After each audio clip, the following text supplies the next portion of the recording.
പിടികിട്ടാപ്പുള്ളി സുകുമാരക്കുറുപ്പിനെക്കുറിച്ചുള്ള അന്വേഷണം അവസാനിപ്പിക്കാൻ ഒരുങ്ങുകയാണ് ക്രൈംബ്രാഞ്ച്. ഹൃദ്രോഗത്തെ തുടർന്ന് വർഷങ്ങൾക്ക് മുൻപ് തന്നെ കുറുപ്പ് മരണപ്പെട്ടിട്ടുണ്ടാകാം എന്ന നിഗമനത്തിന്റെ അടിസ്ഥാനത്തിലാണ് കേസ് അവസാനിപ്പിക്കാൻ തയ്യാറാകുന്നത്. പുതിയ അന്വേഷണ സംഘം റിപ്പോർട്ട് ഉടൻ തന്നെ ക്രൈംബ്രാഞ്ച് മേധാവിക്ക് കൈമാറും.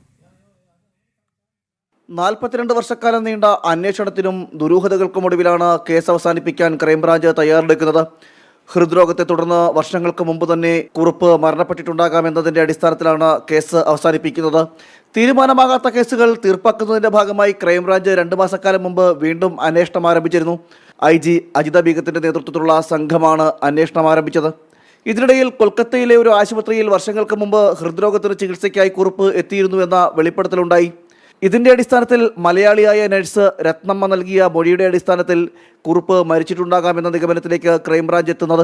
അന്തിമ റിപ്പോർട്ട് അന്വേഷണ സംഘം ഉടൻ ക്രൈംബ്രാഞ്ച് മേധാവിക്ക് കൈമാറും.